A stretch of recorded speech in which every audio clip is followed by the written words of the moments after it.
எல்லோருக்கும் வணக்கம். இது Coimbatore Sri engineering hollow block machine manufacturing. எங்கள் ஃபேக்ட்ரியில் பார்த்தீங்கன்னா ஃப்ளையாஸ் பிரிக் மேக் மிஷின் நிறையா மாடல் பண்ணுறோம். அதாவது பார்த்தீங்கன்னா ஒவ்வொரு மாதமும் ஒவ்வொரு மாடல் வந்து லான்ச் பண்ணிட்டே இருக்கிறோம். இன்றைக்கி அதே போல் rotary fly ash brick make machine நாங்கள் நிறைய பண்ணிட்டு இருக்கிறோம். அதுலேயே ஒரு நியூ லான்ச்சிங், அது என்ன லான்ச்சிங் அப்படிங்கிற பார்க்க போகிறோம். வாங்க அதை பற்றி பார்ப்போம். இது பார்த்தீங்கன்னா ரொட்டேட்டிங் டைப்பு. கல் பார்த்தீங்கன்னா அடிச்சு ரோலிங்கில் வந்துகிட்டே இருக்கும். அதாவது இந்த மாதிரி டை வந்து மொத்தம் 3 டை மாட்டியிருப்போம். ஒரு பாக்ஸில் 2 கல் வர மாதிரி, இங்கே 2, அந்த பக்கம் 2, அங்கே 2, அந்த மாதிரி போட்டு மொத்தம் 6 போட்டிருப்போம். இதில் பார்த்தீங்கன்னா கல் அடிச்சு இப்படி வெளியே வந்துகிட்டே இருக்கும். இப்படி எடுத்து வச்சுட்டே இருப்பாங்க, டக்குன்னு எடுத்து வச்சுட்டே இருப்பாங்க. இதோடைய ப்ரெஸ்ஸிங் கெப்பாசிட்டி பார்த்தீங்கன்னா 50 டன் கெப்பாசிட்டி. இந்த மிஷினுடைய கெப்பாசிட்டி 50 டன் கெப்பாசிட்டி. அதே போல் நாங்கள் பண்ணக்கூடிய மிஷின் பார்த்தீங்கன்னா 50 டன் மட்டும் தான் பண்ணுறோம். நாங்கள் வேறு எந்த மாடலும் பண்ணுறதில்ல. 40 டன் 30 டன் பண்ணுறதில்ல. ஒன்லி 50 டன் மட்டும் தான் மிஷின் பண்ணுறாங்க. இந்த மிஷினுடைய மெயின் ஸ்ட்ரக்சர் பிளேட், இது பிளேட் பார்த்தீங்கன்னா நாங்கள் எல்லாமே இது 25 பிளேட் போடுறோம். உள்ளுக்குள்ளே இந்த பாக்ஸ் அப்படியே பார்த்தீங்கன்னா 25 பிளேட் போடுவோம். 25 பிளேட் போட்டு அப்படியே ஜாயின் பண்ணி மிக் வெல்டிங் போட்டுருவோம். மிக் வெல்டிங் போட்டு எக்ஸ்ட்ரா என்ன பண்ணுவோம்னா நாங்கள் ஒரு 20 பிளேட் வந்து மேலே அடிஷனலாக ஒரு சைடு ஒரு சப்போர்ட் கொடுத்துருவோம். இந்த பீஸ் பார்த்தீங்கன்னா ஒரு 20 திக்னஸ் உள்ள பிளேட்டு அப்படியே ஒரு பாக்ஸ் 4 காரம் கொடுத்துருப்போம். இங்கேயும் கொடுத்துருப்போம், கீழே கொடுத்துருப்போம், அதே மாதிரி அந்த கொடுத்துருப்போம். அப்போ 4 காரணங்களே நம்ம சப்போர்ட் பீஸ் கொடுத்து அதையும் மிக் வெல்டிங் அடிச்சிருவோம். என்ன ரீசன் அப்படின்னா நம்ம 50 டன் ப்ரெஸ்ஸிங் கொடுக்கும்போது இந்த பிளேட் வந்து வெல்டிங்கு கிராக் ஆகக்கூடாது. அதே மாதிரி இந்த பிளேட் வளைஞ்சு போகக்கூடாது. அதனால் என்ன பண்ணுறோம், இது வந்து 25 கொடுக்குறோம். இந்த பிளேட் மெயினாக பார்த்தீங்கன்னா இந்த ஸ்ட்ரக்சர் பிளேட்டு நான் ஆரம்பம் சொன்ன மாதிரி என்ன நியூ லான்ச்சிங் வாங்க காட்டுறேன். இதுதான் அந்த new launching hydro motor setting போட்டிருக்கோம். பார்த்தீங்களா, சாதாரணமாக வந்து நாங்கள் என்ன பண்ணியிருப்போம்னா சிங்கிள் சைடில் செட்டிங் போட்டிருப்போம். இது பாருங்கள், இந்த செட்டப் மட்டும் இருக்கும். நாங்கள் பழைய காலத்து மிஷின்லாம் பார்த்தீங்கன்னா இந்த செட்டப் மட்டும் போட்டிருந்தோம். இப்போ நியூ லான்ச்சிங்காக 2 ஹைட்ரோ மோட்டர் போட்டோம். இந்த 2 மோட்டர் போட்டிருக்கோம். இந்த 2 மோட்டர்னால என்ன யூஸ் அப்படின்னு பார்த்தீங்கன்னா, இந்த டீத் இருக்கு பாருங்க கீழே. இந்த டீத்தில் வந்து எப்பவுமே சிங்கிள் சைடு போடும்போது ஒன் சைடாக லோடு உட்காந்துட்டே இருக்கும். பார்த்தீங்கன்னா சீக்கிரம் பல்லு தேய்மானம் ஆகிறது, அந்த லோடு ஒன் சைடாக வந்து தாங்கிட்டு கொண்டுக்கிறது, அந்த மாதிரி வேலையே ஆகுது. ஆனால் என்ன பண்ணிட்டோம், டபுள் செட்டிங்கே போட்டோம். லெஃப்ட் ஒன்று ரைட் ஒன்று போட்டோம். இதே மாதிரி செட்டப்பு சேம் சைடு அந்த பக்கம் போட்டோம். இதனால் என்ன ஆகுதுன்னா அந்த பல்லுடைய லோடு வந்து ரொம்ப ஒரு சைடு போகாமல் 2 சைடு தாங்கி பிடிச்சிக்குது. இப்போ என்ன ஆகுன்னா சாதாரணமாக இந்த பல்லு சின்ன பல்லு தேயிற பார்த்தீங்கன்னா ஒரு 1 இயர் 1.5 தேஞ்சு போயிடும். இந்த பல்லு போகிறதுனால, இந்த மெத்தட் போகிறதுனால என்ன ஆகுன்னா ஒரு கிட்டத்தட்ட நமக்கு ஒரு 1 இயர் சேர்ந்து கிடைக்கும். அதனால இந்த மெத்தட் போட்டுக்கிறோம். இது நாங்கள் போட்டு பார்த்துட்டு நாங்கள் ரன் பண்ணி பார்த்துட்டோம். இது ஓகே அப்படின்னு நாங்கள் வெளியே விடுறோம். அதே போல் இந்த டைனுடைய பிளேட்டு பார்த்தீங்கன்னா EN38 கிரேட் மெட்டில் போட்டிருப்போம். அது தேய்மானம் கூடங்கிறக்க இந்த செக்ஷன் மட்டும் அந்த மாதிரி போட்டிருக்கோம். பாக்கி எல்லாமே MS தான். அது மட்டும் இல்லாமல் இங்கே பாருங்கள் பல்லு டீத்து இங்கே இருக்கு பாருங்கள். இந்த டீத்து முதல்ல வந்து ஓப்பனில் இருக்கும். அதாவது இந்த சேஃப்டி கார்டு இப்போ நான் போட்டிருக்கேன். இந்த சேஃப்டி கார்டு எதுக்கு போட்டிருக்கேன்னா கிரீஸ் இருக்கும், ஒர்க்கர்ஸ் வேலை செய்யும்போது இந்த பல்லுவை இந்த ட்ரெஸ்ஸை முட்டும், ஒரு சமயம் இழுத்துட்டு போயிடும். அதுக்காக என்ன பண்ணியிருக்கிறேன், இந்த சேஃப்டி கார்டு நான் போட்டேன். இந்த கிரீஸ் பட்டால் வெளியே தெரிக்காத மாதிரி, மண்ணு போய் இதில் விழுகாத மாதிரி. அதனால் என்ன பண்ணிட்டு நிறைய கிரீஸ் எல்லாம் ஃபுல்லாக போட்டுக்கலாம். அதுக்கு ஒரு சேஃப்டி கார்டும் போட்டேன். நமக்கு சேஃப்டியாக இருக்கும், கிரீஸும் சேஃப்டியாக இருக்கும். அதுக்காக போட்டிருக்கேன். அதே போல் இந்த ஸ்டோரேஜ் பாக்ஸ் கொஞ்சம் அதிகப்படுத்திட்டேன். முதல்ல ஸ்டோரேஜ் போட்டோட இவ்வளோ ஹைட் இருந்தது. இப்போ நான் போடக்கூடிய ஸ்டோரேஜ் பாக்ஸ் எல்லாமே ரொம்ப ஹைட்டாகவும் மெட்டீரியல் கொஞ்சம் ஜாஸ்தி பிடிக்கிற மாதிரி அந்த மெத்தட் போட்டுருக்கிறேன். இதை மவுண்ட் பண்ணுறதுக்காக முன்னாடி 2 போல்ட் கொடுத்துட்டேன். இங்கே ஒரு போல்ட் கொடுத்துருக்கேன், இங்கே ஒன்று கொடுத்துருப்பேன், பின்னாடி கொடுத்துருப்பேன். இந்த மாதிரி செக்ஷனு அப்படியே கீழே பார்த்தீங்கன்னா இது பார்த்தீங்கன்னா டாப் ப்ரெஸ்ஸிங் பிளேட் இங்கே கொடுத்துருப்பாங்க. அதாவது கல் உள்ள மண் போட்டதுக்கப்புறம் கல் வெளியே எஜெக்ட் பண்ணுறது. இது ரொட்டேட் ஆகிட்டே இருக்கும். அதே போல் சில்ரிங் இருக்குது பாருங்கள். இதனுடைய சென்டர் பாயிண்ட் வந்து இதுதான் அந்த மிஷினுடைய தாங்கக்கூடிய ஒரு சென்டர் பாயிண்ட். இந்த டோட்டல் பிளேட் வெயிட் தாங்கக்கூடியது இதுதான் அந்த விஷயம். இது ரொம்ப ஹெவியாக கொடுத்துருப்பேன். இதிலே பார்த்தீங்கன்னா சிலிண்டரும் ஹெவியாக கொடுத்துருப்பேன் நான். அது மட்டும் இல்லாமல் மேலே கூட எல்லா பிளேட்டும் பாருங்கள். இது வந்து 25 பிளேட் கொடுத்துருப்போம். ரொம்ப ஹெவியாக கொடுத்துருப்போம். இது எதுக்காக அப்படின்னா சென்சார் வந்து நிற்கிறக்காக. சென்சார் மாட்டல இன்னும் நாங்கள் இதெல்லாம் பெயிண்டிங்கில் முடிஞ்சது. இப்போ எல்லாம் சென்சாரில் மாட்டணும். மாட்டாமல் வச்சிருக்கேன். இது வந்து சென்சார் வந்து ஆட்டோமேட்டிக் நின்றுட்டே இருக்கும். ஆட்டோமேட்டிக்காக டக்குன்னு ஒவ்வொரு வாட்டி வந்து நின்றுட்டே இருக்கும். நம்ம கல் எடுத்து வச்சுட்டே இருக்கணும். அதுக்காக கீழே வந்து பெரிய ஸ்ட்ரக்சர் பாக்ஸ். இது பார்த்தீங்கன்னா மிஷின் தாங்கிறதுக்காக பெரிய ஸ்ட்ரக்சர் பாக்ஸ். இது ரொம்ப ஹெவியாக இருக்கும். கீழே வந்து 4 வைசாக் சேனல் போட்டு அதுக்கே பார்த்தீங்கன்னா 10 பிளேட் போட்டு மொத்தம் பாக்ஸ் பண்ணியிருப்போம். அந்த மெத்தேடு அப்படியே கீழே இங்கே பார்த்தீங்கன்னா சிலிண்டர் இருக்கும் பாருங்கள்.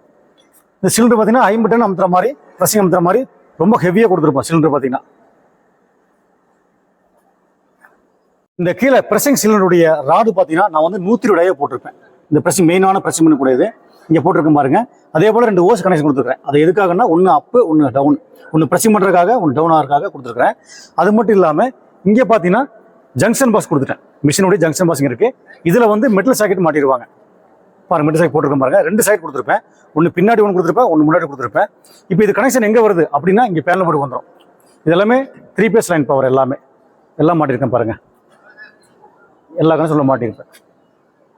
முன்னாடி எப்படி மெட்டல் சாக்கெட் இருக்கோ அதே மாதிரி பேக் சைடு ஒன்று கொடுத்துருப்பேன். இது எதுக்காக கேட்டால் இந்த பவர் பேக் ஆப்ரேட்டிங் பண்ணுறதுக்காக அந்த மெத்தட் கொடுத்துருக்கேன். எல்லாமே யூகன் வால்ஸ் கொடுத்துருக்கேன் பாருங்க. A to Z எல்லாமே யூகன் வால்ஸ். அதுபோல் இங்கே 2 வால்ஸ் இருக்கும்.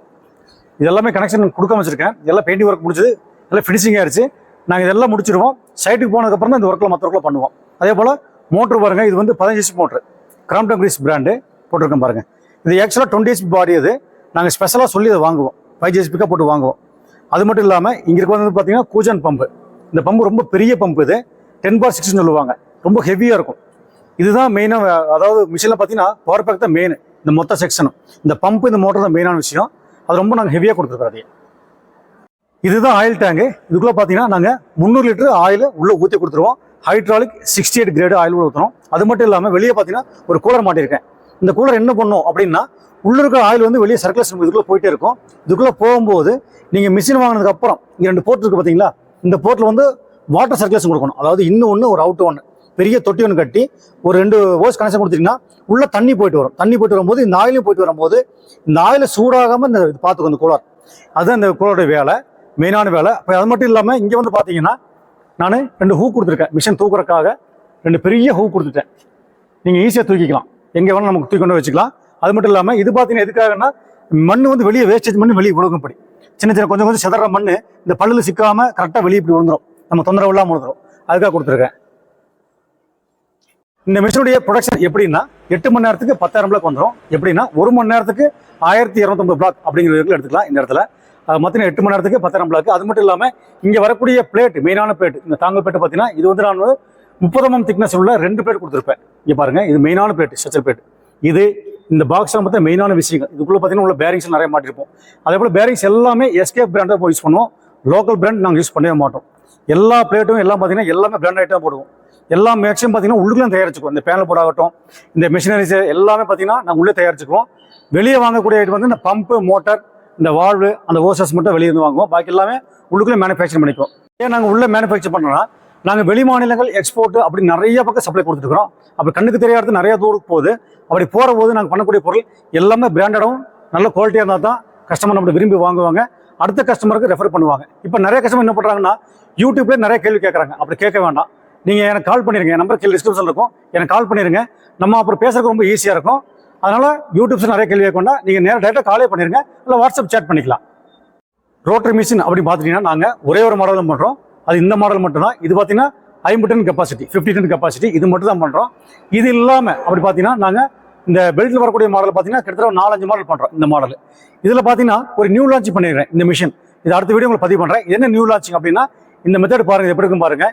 இது ஒரு சேஞ்ச் பண்ணியிருக்க மாடல் ஒன்று. அது மட்டும் இல்லாமல் இங்கே ஒரு மாடல் சேஞ்ச் பண்ணிக்கிறேன். சாதாரணமாக பெல்ட்டு பேலட் பண்ணுவோம். இது பெல்ட்டும் பேலட் இல்லாமல் ஒரு நியூ மாடல். இதோட வீடியோ நான் அடுத்த வீடியோ உங்களுக்கு பதிவு பண்ணுறேன். இப்போது இந்த மிஷின் கூட என்னென்ன வரும் அப்படின்னு கேட்டிங்கன்னா, ஒரு 500 கெப்பாசிட்டி உள்ள பேன் மிக்சர் மிஷினு, ஒரு 20 அடி நீளமுள்ள ஒரு கன்வேயர் செட்டு ஒன்று, அப்புறம் ஹைட்ராலிக் பேலட் ட்ராலி 2, 4 சின்ன ட்ராலி, அப்படி மொத்தம் பேக்கேஜும் வாங்கிக்கலாம். இல்லை நீங்கள் ஆல்ரெடி ரன் பண்ணிக்கிறீங்க, எனக்கு மிஷின் மட்டும் போதும், மற்ற ஐட்டம்லாம் எங்கிட்ட இருக்குது அப்படின்னு சொன்னாலும் நீங்கள் மிஷினாக வாங்கிக்கலாம். இதுதான் இதோட மொத்த பேக்கேஜ். இந்த மிஷினை பற்றி நம்ம கொஞ்சம் டீட்டெயில் பார்த்துட்டோம், நிறைய பார்க்கல, இன்னும் நிறைய விஷயங்கள் இருக்குது. இப்போது இந்த மிஷினுடைய ப்ரைஸ் டீட்டெயில் தெரிஞ்சிங்கன்னா கீழே டிஸ்கிரிப்ஷனில் என்னுடைய கான்டாக்ட் நம்பர் கொடுத்துறேன், எனக்கு கால் பண்ணுங்கள், இன்னும் தெளிவாக விளக்கமாக சொல்லித்தரேன். நன்றி, வணக்கம்.